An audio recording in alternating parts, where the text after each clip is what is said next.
പോയി അൻപോലും അമ്മ വിളിച്ചിട്ടു കാണാഞ്ഞു കണ്ണാ മകനെ നീ എങ്ങു പോയി. നമസ്കാരം. നാട്ടുരാജ്യ ന്യൂസ് ഇന്ന് നിങ്ങളുമായി പങ്കുവയ്ക്കുന്നത് ശ്രീകൃഷ്ണപുരം സപ്താഹ യജ്ഞത്തിൽ 10 ദിവസവും യജ്ഞവേദിയിൽ കണ്ട ഒരു വല്യമ്മേനെയാണ്. വയസ്സ് 90 തികഞ്ഞ കൃഷ്ണഭക്ത. ഏതമ്പലങ്ങളിലും പ്രധാന ഉത്സവങ്ങളിൽ നിറസാന്നിധ്യം. മുൻ ആഭ്യന്തരമന്ത്രി രമേശ് ചെന്നിത്തലയുടെ അനിയൻ്റെ ഭാര്യ വീട്ടിലെ രാജമ്മയാണിത്. എല്ലാ ദിവസവും ഒറ്റ ദിവസവും ഇല്ലാണ്ട് രാവിലെ മുതൽ വൈകുന്നേരം വരെ സപ്താഹത്തിൽ പങ്കെടുക്കും. എല്ലാ കീർത്തനങ്ങളും ഏറ്റു ചൊല്ലും. വളരെ രീതിയിൽ കൈയടിച്ച് നന്നായിട്ട് പാടും. പിന്നെ കുട്ടികൾ പാടുന്നതിനൊക്കെ നന്നായിട്ട് പാടും. ഇവർ അത്രയും ഭക്തയാണ്. അതുമല്ല എല്ലാ കാര്യവും അറിയുകയും ചെയ്യാം. സപ്താഹത്തിൻ്റെ എല്ലാ കാര്യങ്ങളിലും എന്നോട് പറഞ്ഞു കുറേ സംഗതികൾ. ഓർമ്മശക്തി കുറവൊന്നുമില്ല, ഇതൊന്നുമില്ല. ഓർമ്മശക്തി കുറവില്ല, ഒന്നുമില്ല. എന്തോ ഒരു വീഴ്ചമായിട്ട് കാലിൽ ചെറിയൊരു ആധാരമില്ല. യജ്ഞാചാര്യോട് പറഞ്ഞേ എവിടെ ചെന്നാലും ഭഗവാന്റെ മുന്നിൽ ഈ ക്യാമറമാനെ കാണാമെന്ന്.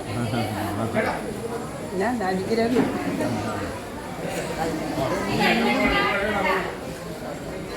പിന്നെ ഭഗവാൻ കൊണ്ടുപോയില്ല. അപായമായി ഇവിടത്തെ മുഴുവൻ പൊട്ടിപ്പോയി. കമ്പിയിട്ട് പോകാനോ? നടക്കുന്നുണ്ട്, നന്നായിട്ട് നടക്കുന്നുണ്ട്. ഇന്നലെ എങ്ങനെയാ പോയത്? ഓട്ടോയ്ക്കാണോ ബസ്സിനാണോ? ഓട്ടോ. അത് പറയില്ലേ എൻ്റെ മകനവിടെ. വീട്ടിൽ നിന്ന് ആരും കൊണ്ടുപോയിട്ടില്ലേ? വീട്ടിൽ പറഞ്ഞിട്ടാണോ ഇതിനൊക്കെ പോന്നെ? എന്തായാലും എനിക്ക് ഭഗവാന്റെ അനുഗ്രഹമുണ്ട്. അവർക്ക് എന്നെ വലിയ ഇഷ്ടമാണ്. അതുപോലെ ഞാൻ ചോദിച്ചത് വീട്ടിൽ പറഞ്ഞിട്ടാണ്. അറിയാവോ അവർക്കൊക്കെ? ഇവിടെ ഉണ്ടല്ലോ എൻ്റെ മരുമകൾ. ഉണ്ടോ?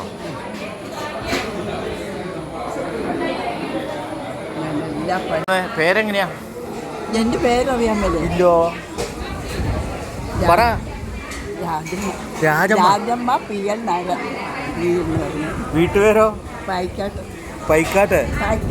അത് അവർക്ക് വല്ല ഇതുണ്ടോന്ന് എനിക്ക്. എവിടെയാ? കോലാനിയാണോ? ഇവിടുത്തെ പായ്ക്കാട്ട്. അതായത് രമേശ് ചെന്നിത്തലയുടെ അനിയൻ കല്യാണം കഴിച്ച എൻ്റെ വീട്ടിലാണ്. രമേശ് ചെന്നിത്തലയുടെ അനിയൻ കല്യാണം കഴിച്ചേക്കണം എൻ്റെ വീട്ടിലാണ്. മന്ത്രിയായിരുന്നു തോന്നുന്നു. അനിയൻ്റെ പേരെന്നാണോ?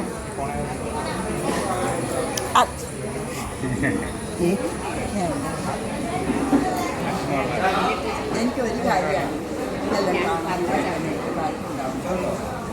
ഗീത വായിക്കാൻ. ഞാൻ കാണാതെ പഠിച്ചതല്ല, തന്നെ ചൊല്ലിപ്പോയതാണ്.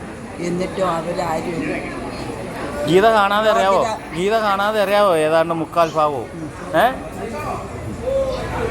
അതെന്തോ അറിയാവുന്ന ആള് ടീച്ചർ സൗദാം ടീച്ചറിന് ചോദിച്ചു വെച്ചപ്പോൾ ഞങ്ങൾ ഒന്നിച്ച് ചെല്ലുമ്പോൾ എനിക്ക് പുസ്തകം. ചെറുപ്പത്തിൽ എന്തോരം പഠിച്ചു? 10ാം ക്ലാസ്സിൽ. 10ാം ക്ലാസ് പറഞ്ഞാൽ ഇന്ന് ഭയങ്കര സംഭവം. ഇതൊന്നും അവിടെ പറഞ്ഞേക്കുന്നത് എൻ്റെ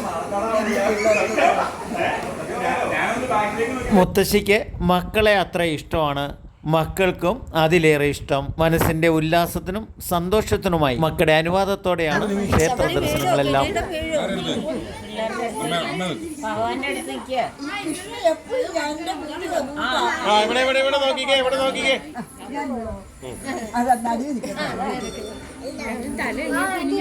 നീ തല നേരെ വെച്ചാൽ പോകൂല.